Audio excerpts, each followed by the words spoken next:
So again, bringing this question, who am I? It reminds me that there is a song about this question. And it's a nice song. At first, if you just listen without understanding it, it's a nice sound. But when you understand each word, we can understand that me as I am is cannot be separated with Jesus, cannot be, alone without God. So let us try to remember and listen to this song entitled Who Am I by Casting Crown, I think. Yeah.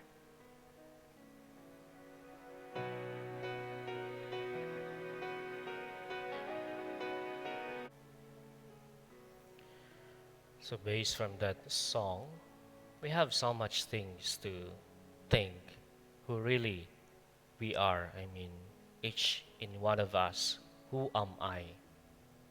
Based on that song, I can say we are nothing without Him. We are nothing without God. That's why that verses, that songs, that the text, the lyrics, really, it's a nice one. I remember someone who approached me. I think they're not here. Well, I'm not going to tell who, but it's kind of, it's not that confidential, but one thing that I'm afraid of this life, in this ministry, in this journey is I misdirect the life of the other people. If someone asks me, Father, can I talk to you? Father, can my niece or nephew talk to you? Because he or she is, having these problems. I'm happy to help them, to talk to them. Because sometimes what they need is just an ear to listen to their aches, to their frustration, and at least to re-energize them. But sometimes I'm thinking that, or I feel that I'm quite afraid that I might, misdirect the life of this person. A aunt asked me the other day, Father, can my um, niece talk to you?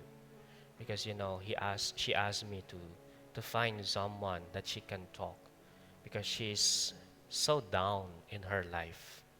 So I was able to meet her the other day. And even talking to this young woman, she's just 15, but she carry so much burden in her life, so much pain that even she started before smoking, drinking, because that's what she saw in her older sister. But what the things that touch me is, by this age, even if you are addicted to the drinking and smoking, on that age, if you don't have that guts and strength and will inside of you, you cannot abandon these things. But this young lady, she was able to overcome those things. That's why she asked her aunt if she can talk to a priest. And her aunt introduced me to her because she said that I feel guilty, Father, of something inside me, something bothering me. So, when she started um, sharing her life, I said, wow, you are so strong. At your age, you were able to carry this burden in your back. But when I tried to listen to her, there are things that she was telling me that at her age, really God is helping her. She even said that, well, God talked to me. He told me, I heard his voice, something like that, that, you know, I should give up these things. I should, go back to church. I should read the Bible. Even she asked me, what kind of Bible I'm going to read, Father? Well, I'll try my best. If I see you next time, I'll give you one. But the other thing that she mentioned to me, which I'm so happy. Even I told her, you did a great job for that. With her frustration, dealing the problems within her family, she said that I have that friend, Father, that she's not a Catholic, but I was able to, to share things about Jesus to her. And now she believed Jesus. And she is thinking of, converting herself and be baptized in the Catholic. I said, you know what? If you did that, if your friend will be converted and baptized into Catholic, I tell you, you have already a ticket going up to heaven.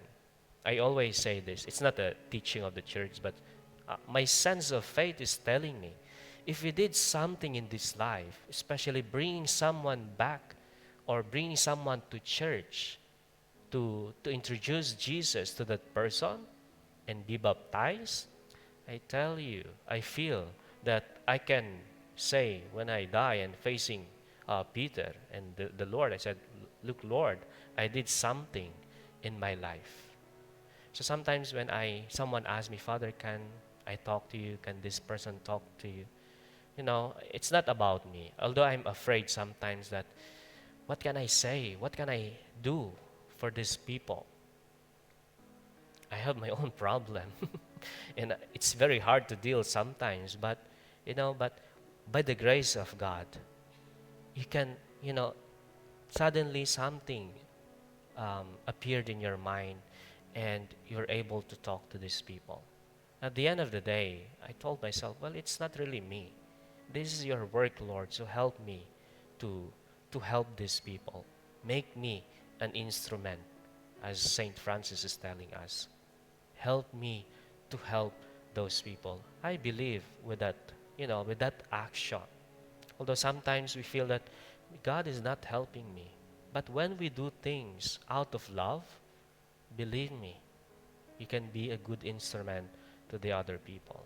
So I'm happy with this kind of people, that I meet in my journey. And I told this young lady, this is not the first meeting that we'll have.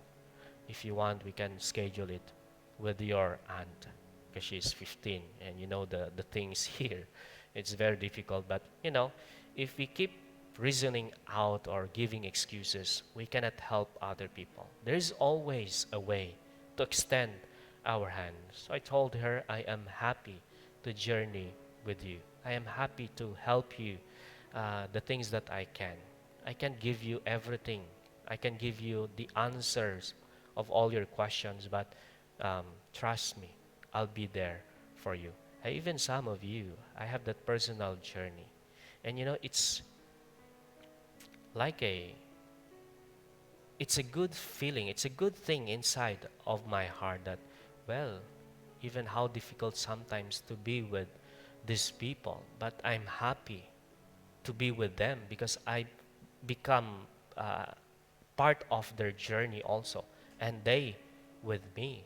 So we are journeying together. That's why one time I told you that, well, if there's something wrong in me that I'm doing here in this parish, let me know, because that's one of the best way that you are helping me to correct, to align the things that I'm doing if it is not right.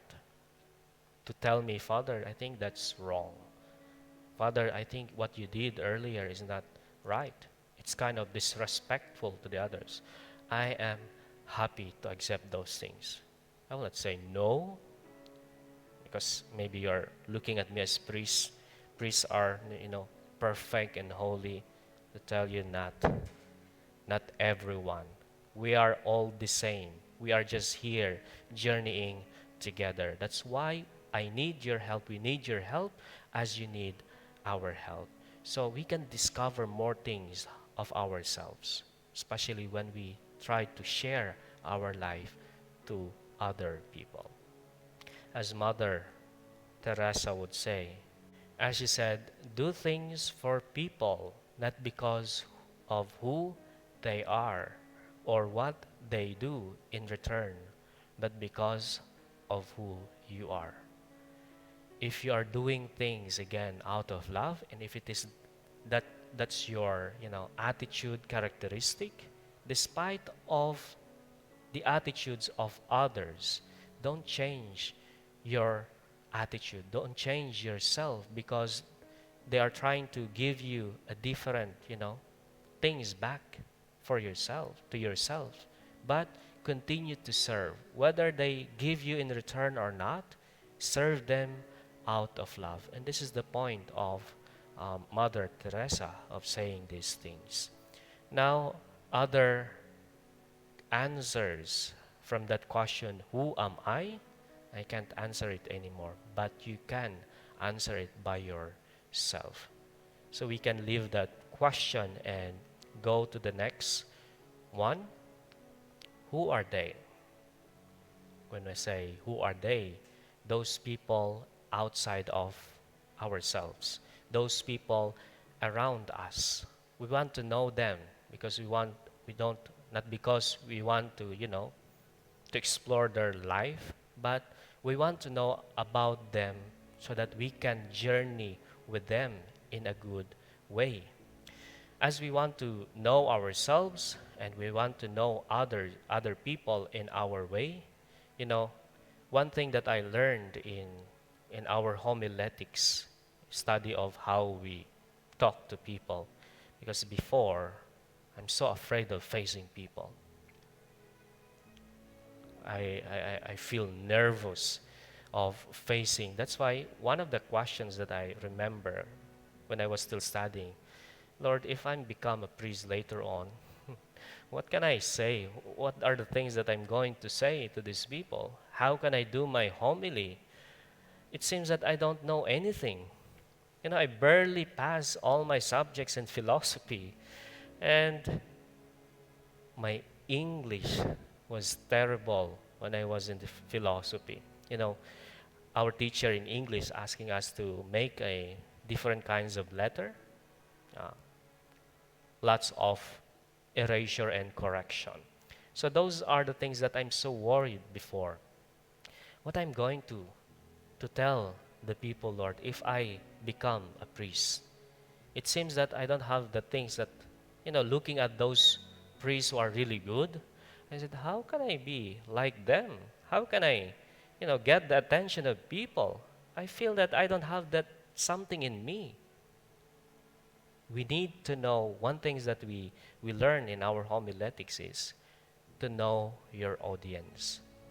As a speaker, not just in homily, but even other people who is doing the invited as speaker of something, they always trying to know their audience. And the same idea that we can, knowing our neighbors, knowing other people. But with the idea of the way knowing other people sometimes is not the best um, action or way that we are going to use by knowing our neighbor. Jesus presented us so much in the gospel how to know our neighbor. The question of who are my neighbors, it's actually a biblical thing. Who are they? Because we want to know about them. Not because we want to gossip about their life, but we want to understand them sometimes. Because dealing one another without understanding, it's very hard. We can always misunderstood one another. We cannot understand why this person is behaving like this. So we need to know something about them. In the Saturday evening masses that we have, I think we have that special girl with his parents. They always attend the mass. At first, when I celebrated mass here, it seems that because she's making some noise. She's a special girl with a special needs. So sometimes she shouts during the mass. If you don't know her, you will be, disturbed. What's going on? And then later on, when I used to it, if she is not here, I will ask her father, where is she? Because it seems something lacking, in that mass. I don't hear anything. And it seems that maybe it's expression of missing her because she's part of this parish. She's been here longer than me. I'm just 3 years of this parish or more than. But she was here since she was born. But other people, I will know that there are new people here. If she makes some noise, and then those who are new will be looking at her. I don't know if they are judging her, but they are curious. What's going on? Something like that, because they don't know her. And the same thing with us. That's why we need to know our friends, our neighbor. Remember that gospel passage in St. Luke 36:37, the Good Samaritan, with that short phrase saying, "Which of these three do you think proved to be a neighbor to the man who fell into the robber's hand?" And he said, "The one who showed compassion to him." Then Jesus said to him, "Go and do the same." Remember that story, that there was a man fell in the hands of the robbers, and then they left him almost dead. And there was this, I think, Levites, and then the priest, and then this Samaritan. Well, they have their own reasons why Levites and priests, but it's a good reminder for us, priests, if we are doing something for those people who are in need. I feel terrible if, I experienced that one. One time, someone knocking in the door because someone is having a confession with me. So I open, could you give us 1 minute to finish the confession, because it's almost 10 minutes before the Mass.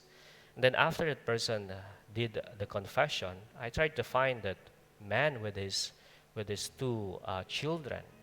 And I tried to look for him. They were here already inside. And I asked him, what's all about? What's that for? That you're knocking the door. He said that, we wanted to have a confession for my two boys, Father, but it's okay, we can do it next week. I said, well, we still have 10 minutes before the Mass, so we can still do it. So I did it. Because if I don't, uh, I don't know if I can, that feeling that you are not at peace because someone there wanted to have a confession, and because maybe let us say I want to have that time to prepare my homily and I did not do it because of that thing. I feel something inside of me. I don't feel at peace. So I said, no, come on, we still have time, because I remember that that incident or that experience that I mentioned during that homily. That I remember one priest in our parish that I never forget what he did. That someone asked him, "Father, can I have a confession?" And he said, it's not the time of confession." So that time, I told myself, no, I will never do this. As long as there is a time, I will offer my ability for those people. That's why, who are by this gospel, it's a good thing. I want to read this every day so that I will be reminded, you need to do something. Look at that priest. He tried to avoid this man. But of course, there is another reason, but well, I don't accept it. I don't accept it. I need to do something about it.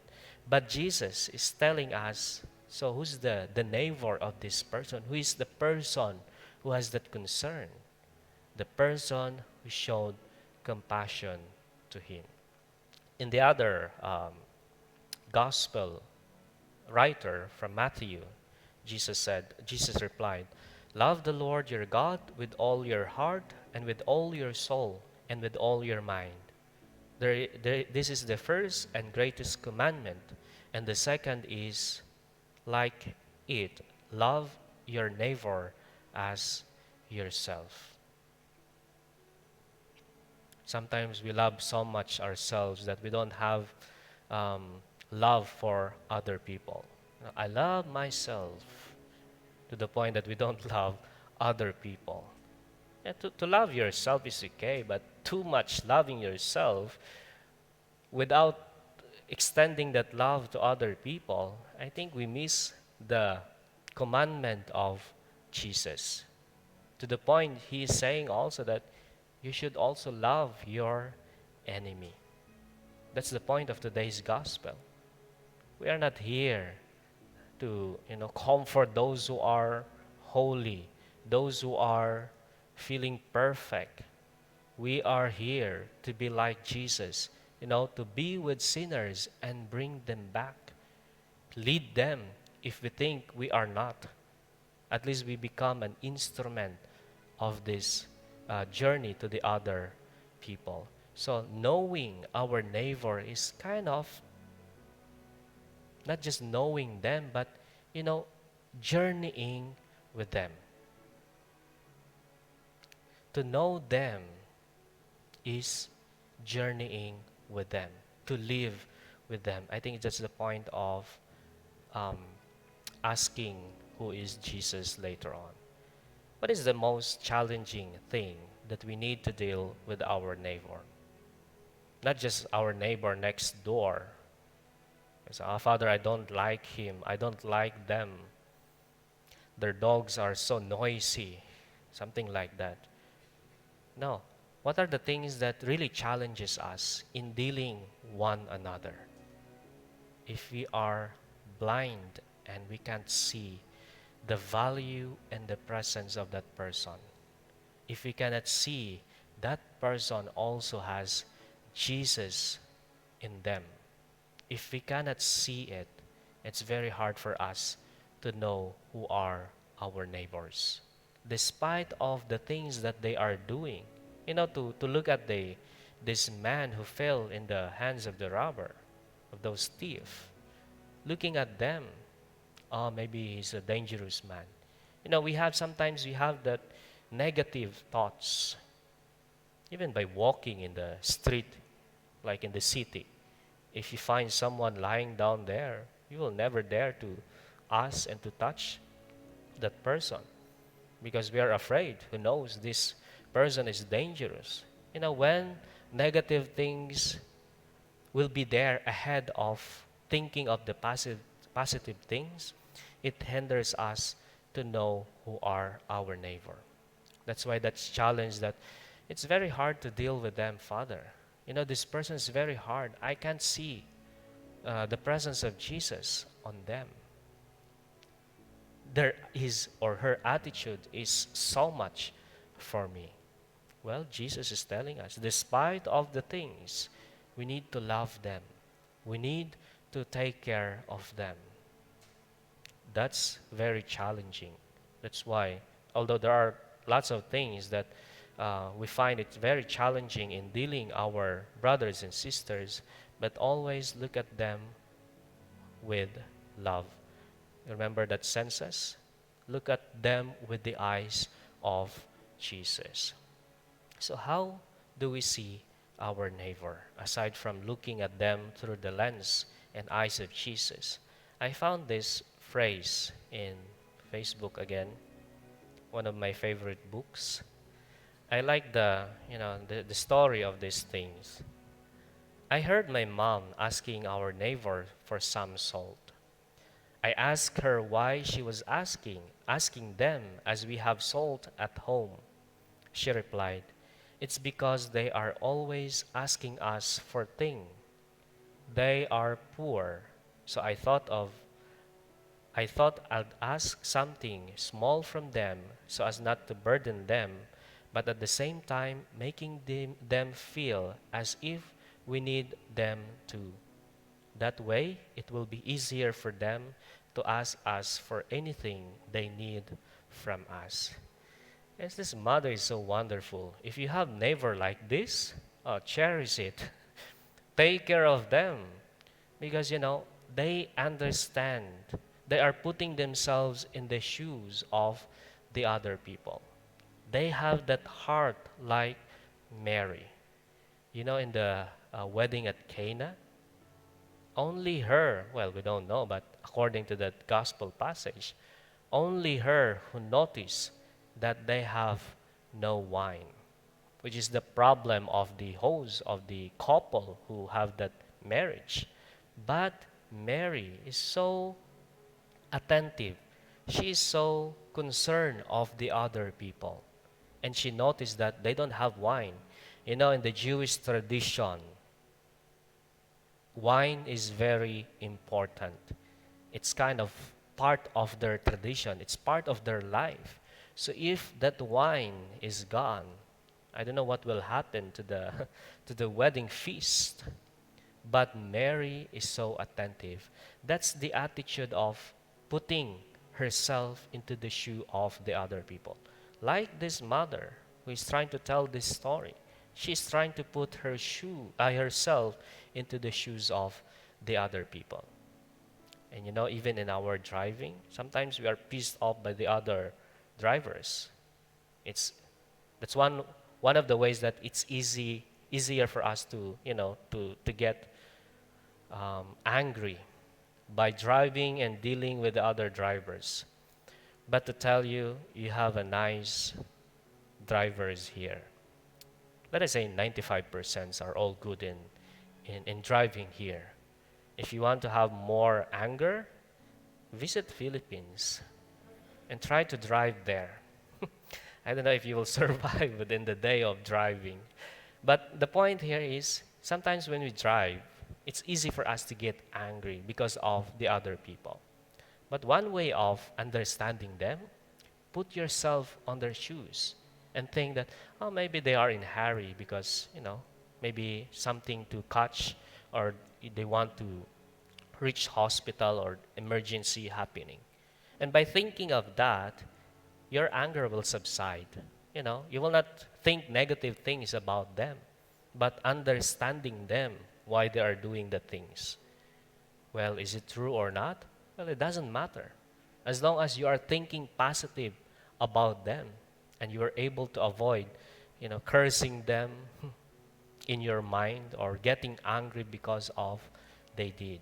So that's one way of knowing your neighbor, putting yourself on their shoes. I have this automatic photo maker, but it's just a simple one. I use this in my homily in Sarvite College. And these young people, they really love it. If there's something moving in the projector, you can get their attention. But it says, this program will produce a photo of you by using the data you insert, describing your facial features. Because sometimes, if you have given that chance to change your physical appearance or your face, are you going to change it? If you have that chance that, I want to have that kind of facial feature, something like that. So this is our chance if you have that desire. But if you are contented with that, it's okay. Just play with this game. So these are the result examples, as it says. Won't be perfect, but pretty close. And yeah, these are some samples of that one. Answer the following questions about your facial features to create your picture. I cannot see my... Anyway. So in your mind, you can choose the things that you want to have. For example, in your hair color, I go for, let us say, dark. There's no racism here, okay? It's just an example. And then hair color, hair type, let us say straight. So it's up to you, choosing your own mind. Eye color, let us say blue. Nose, normal one. Mouth, let us say medium. Lips, I'll go for medium. And then ears, I think I have a small ear, so let's go for small. Face, maybe round. Skin color, normal. I don't know what is color normal, but let's go for normal. Race, let's go for Hispanic because we are, in the Philippines. And then facial features, beard, although I have a double chin. And then male. Age, let us say 25 to 35 because that's my age at the moment. And then it says, your data is being processed. In a few seconds, you will see the result. We hope that you will be able um, be as close as the original as possible. We'll see. This is a thing that sometimes we need to, if we want to change something in our face. That's why there are lots of people wanted to have their nose to be, operated, something like that, to have a, I don't know the terms of what they're doing, but you know what I mean. They wanted to change to look pretty. Well, this is the output. I'm not fooling you, but you know, sometimes that desire that I wanted to look like this person, but it doesn't matter actually. All our faces are connected with this face, if that's the face of Jesus. But the point here is whoever we are, wherever we came from, every each other, we have the same facial feature. Our physical appearance is not important. What really matters is that Jesus or God made us in His likeness and that He loves us just as we are. He doesn't look to the appearance before He will love us. But it's up to our, attitude, the way we do things in this life. So that's just a simple presentation. So from Genesis chapter 1:27, so God created humankind in His image. In the image of God, He created them. Male and female, He created them. So we have that image and likeness of God. That's how we look at our neighbor. Knowing them about the presence of God is enough for us to deal then even in a difficult situation. So we have a few more minutes. So let us go for asking, who is Jesus Christ? This is one of the fundamental questions in theology or in Christology. The question, even there is a book, Who is Jesus? One of our, books that we use in our studies.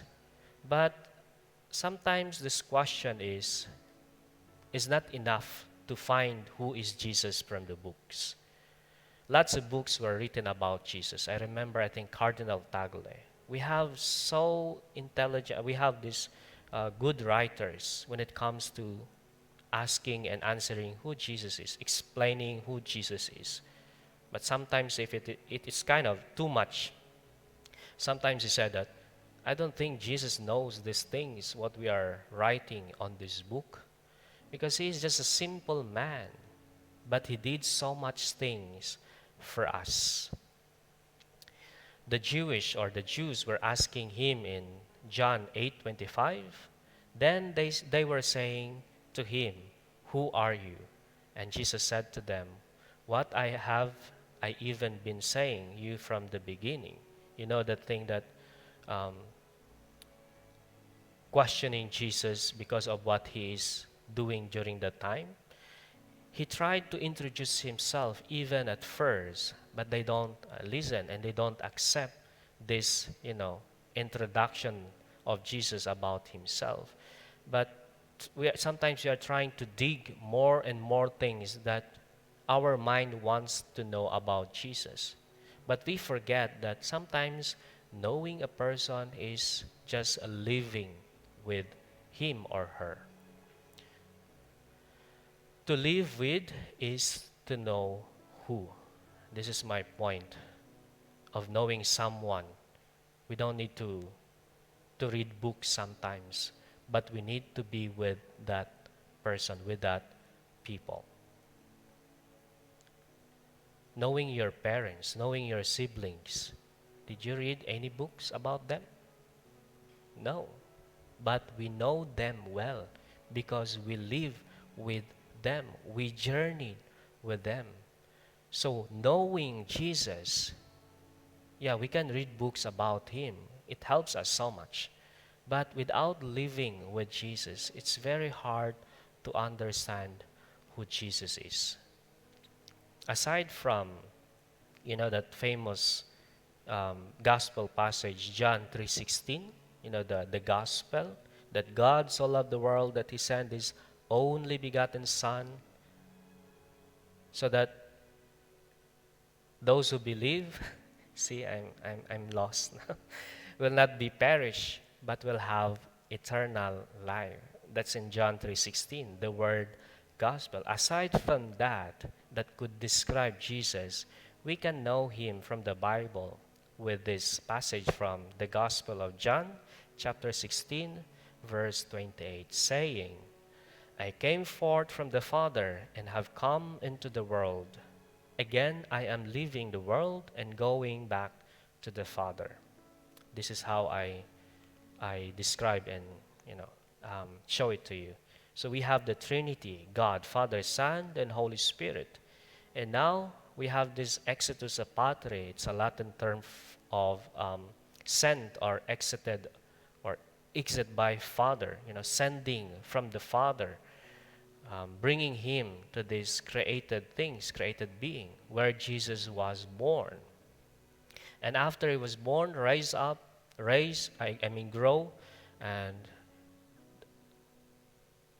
suffer, died, and rise again, he went back to the Father, returning to the Father, redditus ad patrem. So these are the life circle of Jesus, the kenosis, from the Father, from God, he exited to become a human being. So incarnation, kenosis, it means he emptied himself. He is God, but because of the love of God to humanity, God the Father sent us his Son to be with us, to live with us. And that's the time that we have the chance to know him, because he is not there. He was with us, or he is with us. He lived among us. So that's why we have so much things, we have so much knowledge about Jesus, because he lived with us. And after his resurrection, he went back to the Father. That is during the glorification and the Paschal event. And this side, on the right side, is about the Christology, the life of Christ. And the other one is the life about after death, soteriology. These are theological terms, so pardon me. And then this cycle, this circle, is the whole Christ event. You know what happened when Jesus went back to the Father? He sent the Holy Spirit to us. So that's the Pentecost. That's why beginning birth of Jesus, and now we are in Lent, and then later on waiting for his resurrection, ascension, and Pentecost. That's the whole Christ event. That's the whole circle of the life of Christ. So we have proof that he lived with us. So knowing him is not just about reading books about Jesus, but living with him. And again, how can we live with him? Well, through each other, through one another. If we believe that each of us possesses Christ, the presence of Jesus, we are living with Jesus. That's why sometimes it's very hard for us to live with Christ, to know him, because we don't see him from each other. Remember, we are created in the image and likeness of God. So that's how we know ourselves, myself, our neighbor, and Jesus himself.